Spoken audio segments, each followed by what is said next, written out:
let us get into the night. I'm so excited to preach tonight, and we're kind of tracking on the same line that Levi started last week. Faithful in the unknown. Last week, Pastor Levi preached on faithful in the fire. Tonight, we're faithful in the unknown. Right. And start off with, I have to ask a question. Who here is a control freak? Anyone? Any self-proclaimed control freaks? A few hands went up. Anybody sitting next to a control freak who didn't put their hand up? Yeah. Jaden just got in trouble there. He put his hand up. So that Steph just slapped him. Put your hand down, Jaden. What are you doing? Now, my wife, Georgia, I love her so much. She will tell you she's not a control freak. She has told me many times she's not a control freak, and she is adamant. But I'll let you decide. Whenever I go in the kitchen and try and cook while she's cooking, I'm banished. I'm banished from the kitchen. Because apparently, there is a certain way you're supposed to cut potatoes. And if you don't cut the potatoes a particular way, exactly the way Georgia wants them cut, then it's no good at all. My thought is, well, if the potatoes get cut, right? Like, as long as at the end of the day, all the potatoes are cut and they end up where they need to go, it's all good. Who cares how we get there? But Georgia is like, no, there is a certain process and there is a certain way that things have to be done so that we get to the end result. Whereas I'm like, look, man, I feel like, my opinion, I think that's a little bit control freak. Hands up, who wants to throw Georgia on the bus? Just me? Oh, Jaden's with Mark is with me.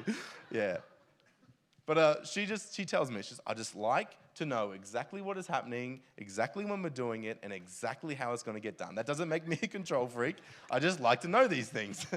And so I was like, well, I don't know what the definition of a control freak is, but that feels pretty close to me. So maybe we can have intervention for Georgia up. No, she's great. It's actually fantastic because it means I'd have to be in the kitchen. She does all the cooking. It's wonderful. So who's the real winner? Obviously me. Anyway, I say that to say all of us have a little bit of control freak in us. All of us have a little bit of control freak in us. And I think it comes out of the fact that when we feel like we're not in control, it makes us scared. It makes us a little bit nervous. It makes us a little bit worried because we don't know what's going to happen. We try and control things because we want to decide the final outcome. We want to know what is going to happen. We want to be in control because when we're in control, it makes us feel safe. It makes us feel like everything is all good because I know what's going to happen. And when I'm in control, I can decide the outcome. And so many times in life, we want to be in control, but we just can't be in control. In fact, some studies put the statistics at about only 15% of your life you're in control of. Only 15% of your life. If you're a real control freak, you can maybe get that to 17%. And so I'll round you up to 20% and give you 1/5. So 20%, 1/5 of your life you can control. That doesn't seem like much, does it? That doesn't seem like a lot that we can control, a lot that we have control of the outcome over. And so it leaves this whole 4/5, this whole other 80% of our life that is unknown, that we can't control the outcome of, that we can't control the destiny of. And it's this whole crazy, crazy unknown out there. And the fact is we look at this unknown and it makes us a little bit nervous, makes us a little bit worried, makes us maybe just a little bit anxious because we're thinking and looking like, I don't know what's going to happen. I don't know how that's going to turn out. This unknown in my life, this unknown, is actually making me a little bit stressed. Yeah. And if you think of that, 80 to 20%, that's not good odds for you, is it?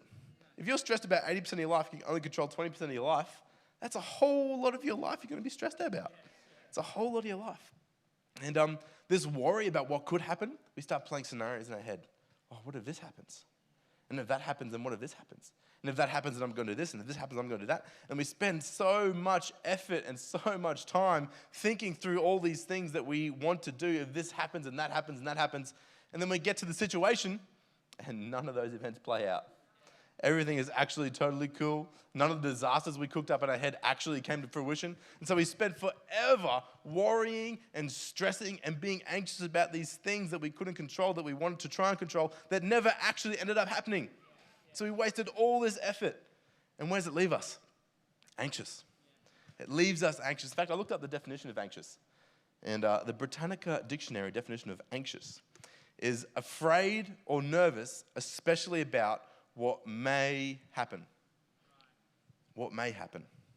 Stressed, afraid, or nervous about what may happen.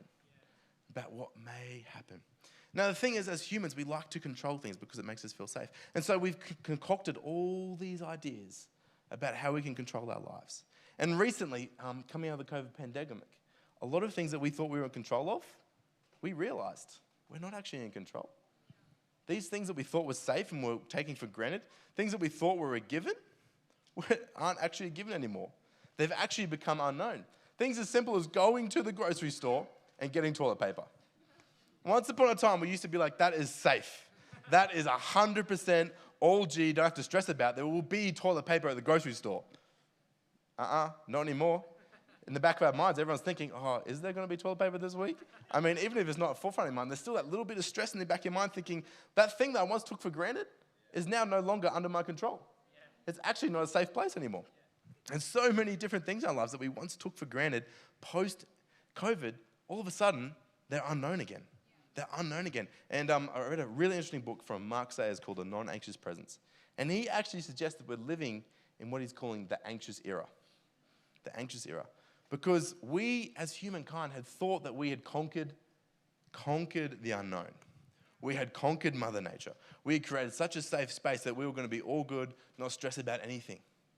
And then all of a sudden, pandemic comes along and throws a huge spanner in the works.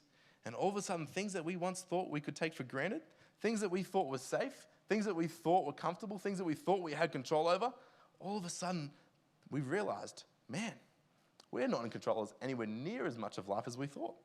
There is actually so much unknown.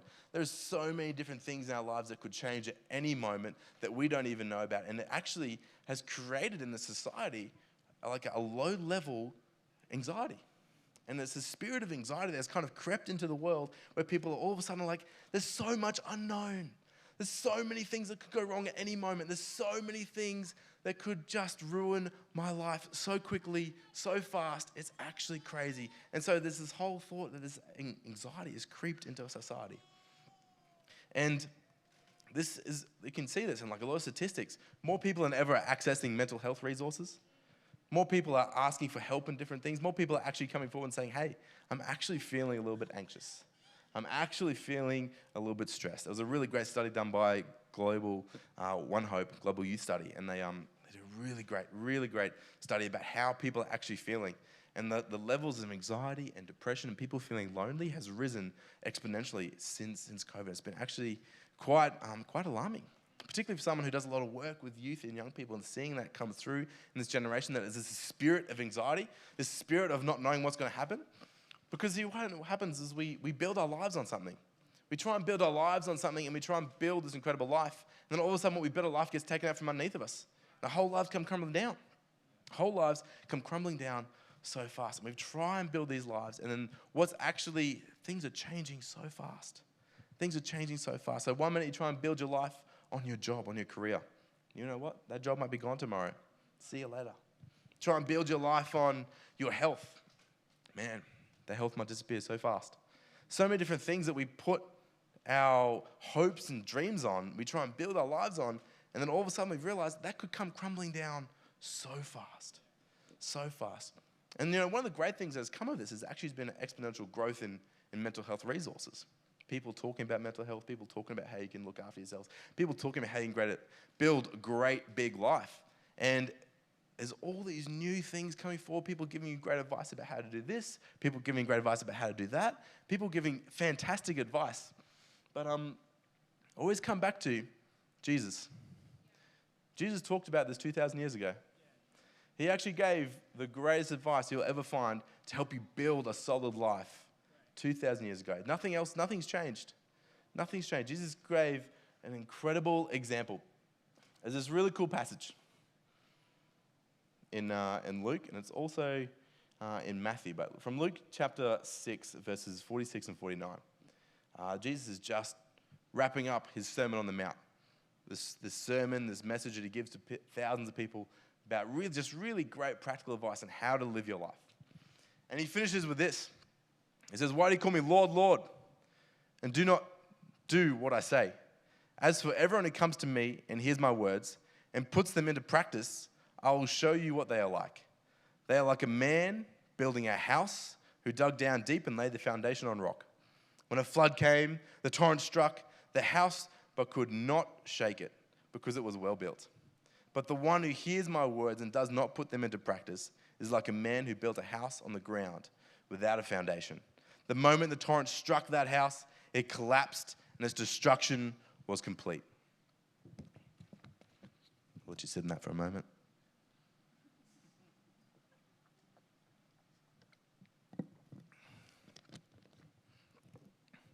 "2,000 years ago, Jesus gave incredibly relevant advice for right now.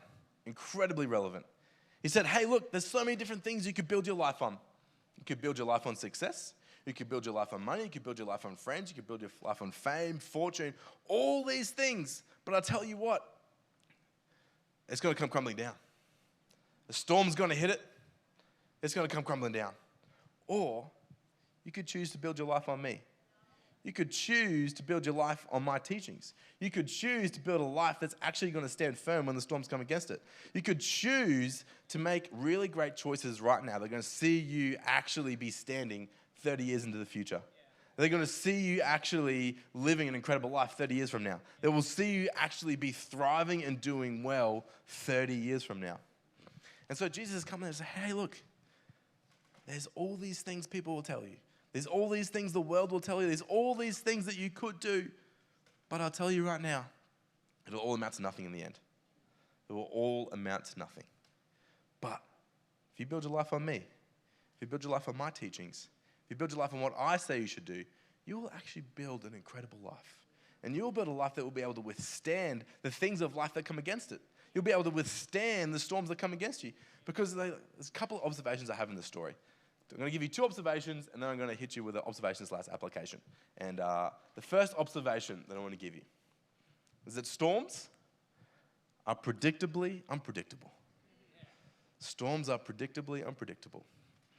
If your life is going fantastic right now, if you've never had an issue or a problem, I'm really sorry to do this to you. Really, really sorry. But I'm going to tell you, a storm's coming. A storm is coming.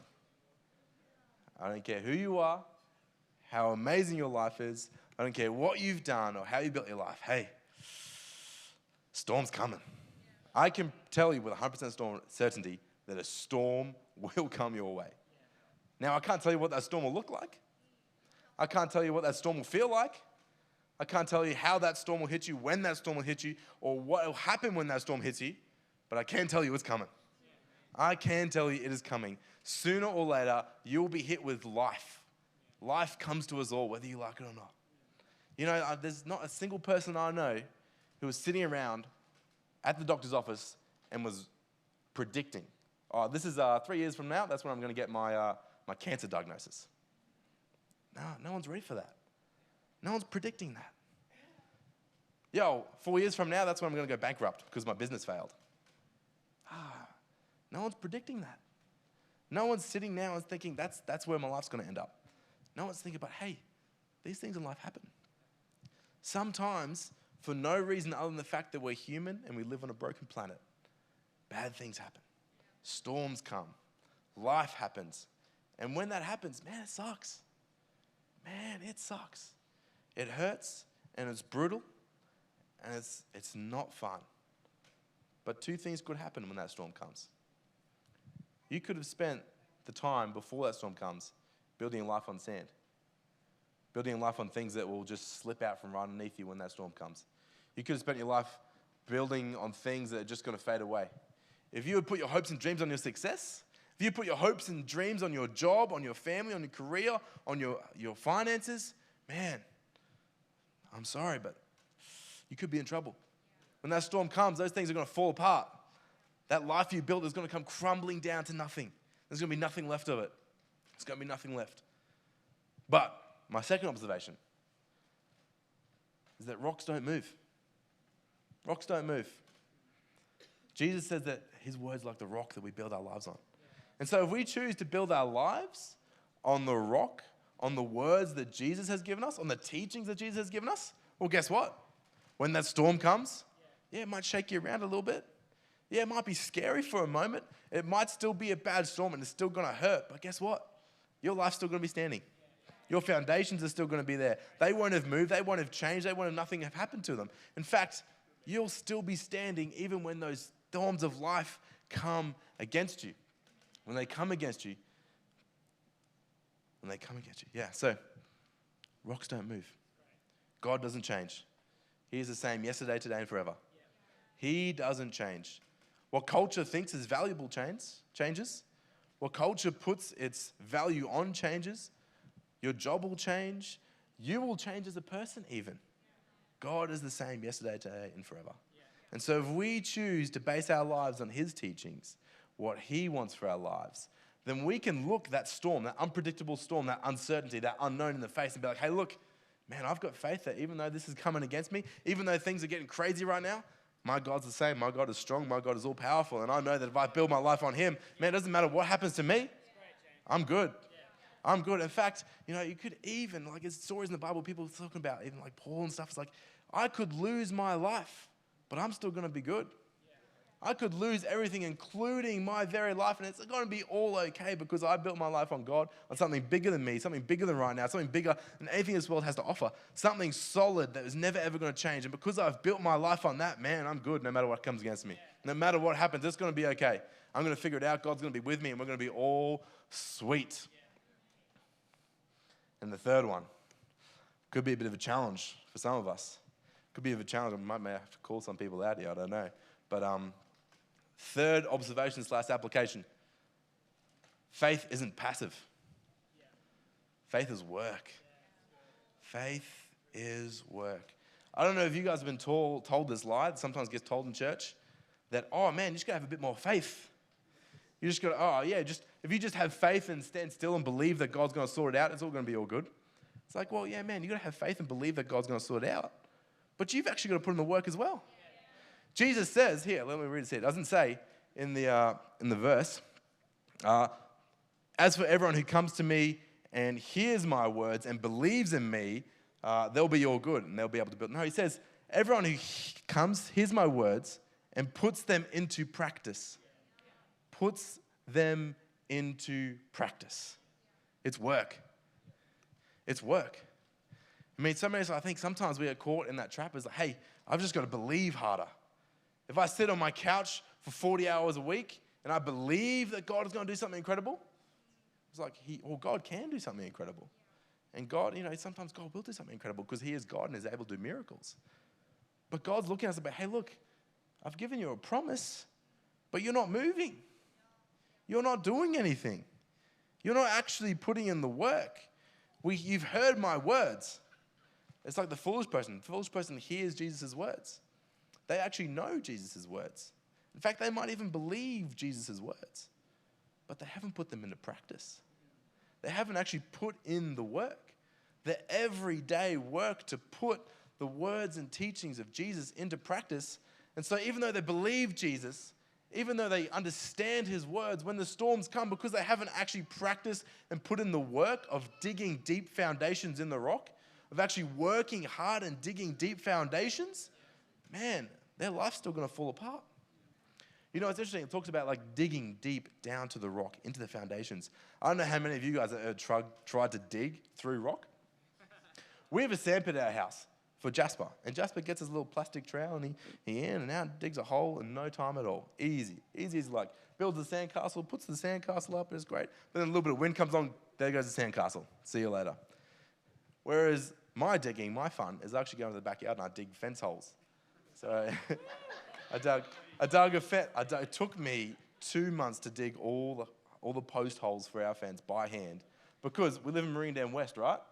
There is more rock in the ground than there is soil. I'm telling you, it's terrible. You try and dig a hole like yay by yay, ends up being like this big because you pulled a boulder out this big. I'm telling you, so I'm spending forever digging this thing. You get the crowbar, you bend the crowbar, you got to bend it back into place, and you try forever. We've even got dudes like coming to dig our septic tank, and they broke their auger trying to dig the hole, and they weren't happy about it because there's so much rock. And it's this hard rock, and you can't do anything out of it than try and just get it out of the road to get down. And so it's hard work. It's hard work. Jesus doesn't promise us that life with him is going to be easy. In fact, he doesn't promise us that just believing him will ever be enough. He actually tells us we've got to put his words, his teachings into practice. We've actually got to hear his promises, hear what he teaches, and put them into practice. And look at the Sermon on the Mount. He actually begins to teach on so many things that we should begin to look at ourselves. He teaches us how to deal with anger. And so he says, hey, look, if you're angry, just settle down. If someone comes and fights against you, well, turn the other cheek. You know what? That's not easy to do. But we've got to wake up each day and say, oh, I've got an anger issue, so I'm actually going to choose to listen to God's teachings. I'm going to choose to choose joy. I'm going to choose to not give into my anger. I'm going to choose not to act out of anger. I'm going to choose, and that's hard work. That's hard work. For some of us, God actually teaches us to forgive those who sin against us. Some of us are holding on to things, holding on to resentment, holding on to, oh, that person hurt me, so I'm gonna hold that against them for the rest of my life. And God's like Jesus is saying, hey, you need to forgive that person. You need to forgive that person. And so the faith, the work that we need to put in that situation, each day, Jesus, I need to forgive this person. I know this is actually really difficult for me to do. And sometimes the people who sin against you actually do really mean stuff to you. Stuff that you shouldn't forget, stuff that you should learn from, maybe cut them out of your lives, but you still need to forgive them. You still need to be able to say, hey, Jesus, you love them and you've forgiven them, and so I forgive them. And that's not easy. Those kind of foundations are actually really difficult to build in your life. And I think we can get sometimes caught in the trap of, hey, faith is just when you believe for the really big things. Faith is when you believe for the incredible miracle. Hey, I'm going to see a tenfold return on my tithing. I'm going to see a tenfold return on my giving, believing for that stuff. When you hear a word from God say, I want you to move to Africa and be a missionary, and you believe with faith that sort of stuff. And we sometimes trick ourselves thinking, well, that's what faith is. Believing for those massive things, believing for those big things. I think what Jesus is saying here is that sometimes faith is trusting him enough to do what he told us to do. To forgive those who sin against us. To turn the other cheek when someone does something wrong to us. To be generous to those in need. To love one another like we love ourselves. To love God more than anything else. Sometimes just waking up in the morning just having enough faith to be like, hey, look, Jesus, you've actually given us the Bible. And you've written your words down. So sometimes a faith is just saying, hey, look, this is important to you, so I'm actually going to read it. I'm actually going to have enough trust and faith in you that what you have given me is actually important for my life. And that you can actually speak through it into my today, into my right now, so that I can be transformed. Sometimes faith is simply saying, hey, Jesus, I know you've actually called me to live healthier. So I'm going to put the third donut away. I'm only going to do 2 donuts today and 1 coffee. I'm going to look after my health because God actually teaches us that we should be looking after our bodies because they're a temple unto him. And so sometimes faith is as simple as saying, hey, I shouldn't buy that 4th pair of shoes this week because I should be stewarding my money better. And God teaches us that we need to be generous with our money and not just think about ourselves. And sometimes faith is just taking that next step and saying, hey, God, even though there's so much unknown in this world, even though there's so many crazy situations, even though there's so many different things that I can't control, Jesus, I know that if I trust your word and I trust that you have actually put these things into the Bible, you put people in my life to speak to my life for a reason, that if I trust that and I build that into my life every single day, I make great choices every day based on your teachings, based on what you have shown us, that one day when things in life just come against me and life gets scary and the unknown comes against me from all angles, it's going to be okay. It's going to be all good because I know who I've built my life on. I know the foundations that I've laid. I know that I've put in the work. I know that I've actually chosen to be a disciple of Jesus. I've chosen each day to be a learner, each day to listen to his teachings, to listen to what he's saying, and put into practice his words. Not just hear them and believe them and think, oh, I hear and believe his words, so it's going to be all good, but actually be like, hey, I have enough faith, I have enough trust in him that I'm actually going to do the things he told us to do. I'm actually going to take that next step. I'm not just going to believe him, but I'm actually going to put into practice the things that Jesus has told us to do. So why don't you all stand tonight?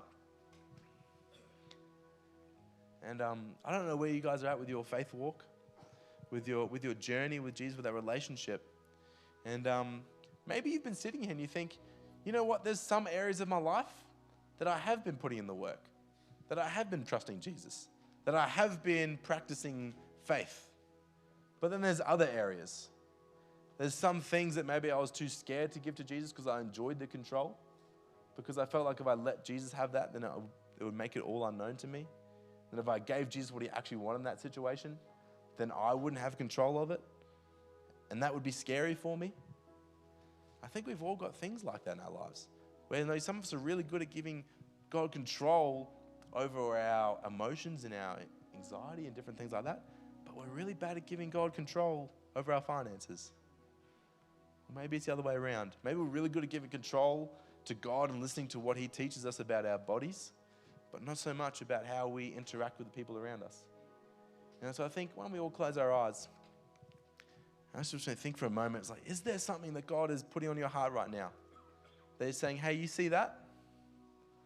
That thing that you've been holding on, trying to control yourself, because you're so scared that if you let it go, that it's going to turn horrible and it's all going to be out of your control, and that is scary for you. If you've been holding on to your life with two closed fists saying, God, I'm in control of my life, God, I'm in control. This here, Lord, you can have this, but you can't have this. You can have my finances, God, but you can't have my family. If that's you tonight, and you're just thinking, hey, God's coming to you and say, hey, I see that. I want you to put your faith in me in that situation. Whatever that is, if that's you, if you see a situation in your life and you would just want to recognize tonight that you're letting God take control of that situation. If you're having faith that he has got that under control, why don't you just put your hand up real quickly so we can pray with you. If you recognize there's something in your life, hey, I just need to give Jesus that. I need to have more faith in this area. Faith enough to wake up the next morning and just make that small step. Faith enough to trust that what God says is actually better than what you want to do. Faith to say that even though it's not in my control anymore, I know God's all good. I know God's got this under control. Yeah, it's fantastic. A few people here. Jesus, thank you so much for those people who've recognized that there's things in their life where they need to just trust you. They need to have enough faith to take that next step. Enough faith to say, even though this is unknown, even though this is scary, even though it doesn't make sense to me, Jesus, I trust you enough to take that next step. I trust you enough to put in the work, to dig down deep onto solid foundations and build my life in a way that's actually going to transform my life. And when the things of the world come against me, when the storms hit me, I'm going to keep standing because I know where my faith is. I know who I built my foundations. I know who I built my life on. Thank you so much, Jesus. Jesus, thank you for those people. Lord, I just believe that everyone here, Lord, as we just continue to move through our weeks, God, you would show us our next step of faith, our next step of faith, our next practical step of faith. The words that we can start putting into practice right now when we head out there into after parties, Jesus. Whether that's being kind to the people around us, whether that's speaking encouragement, whether that's being generous, whatever it is, God, you would show us what our next step is and how we can practice having faith in you, faith in the unknown, so that when the crazy things of the world, when the unknown comes against us, we can stand firm. In Jesus' name, come on. And hey, if you're here tonight and you've never experienced a relationship with Jesus before, you've never took that first step and even saying, hey, Jesus, I just trust you. Or Jesus, I believe in you even. I want to begin that journey with you and begin learning what it means to trust you. Begin learning what it means to have faith in you. Begin learning what it means to take that step and practice putting your works into my life, into practice. If you're here and you feel like God's putting on your heart, Cam, we just love you. Put your hand up real quick, just so we know that you're taking that next step, beginning that journey with Jesus, so that we can begin that journey with you. So cool. Brilliant. Awesome. Thank you, Jesus. Thank you, Jesus. Come on. Jesus. Yeah, thank you. And we'll just pray together. Jesus, thank you so much for those people who took that first step with you tonight. For those people who saw you and said, hey, Jesus, I see the life that you have, and I've been knocked by storms before, and it tore me down. But the promise of living a life that was storm resistant is something I want in my life. Promise of living a life where I can actually face the difficult things of the world and not be shaken because you are good. Thank you for that. In Jesus' name, amen. So good. Well, thank you so much for tonight. I hope that has been brilliant for you guys. I hope you've all figured out what your next faith step is, how you can practice living the teachings of Jesus right now. And I promise you, if you begin to put into practice the teachings of Jesus, man, you're going to begin to build a life that is so much more incredible than you thought you could have. I've seen it happen in my own life. I've seen it happen in the lives of people around me. When they begin taking seriously the teachings of Jesus and putting them into practice, man, things change for them, hey? Things change for them. So, Pastor Levi and Talitha are going to come up and let you know if you took that next step, what you can do with that.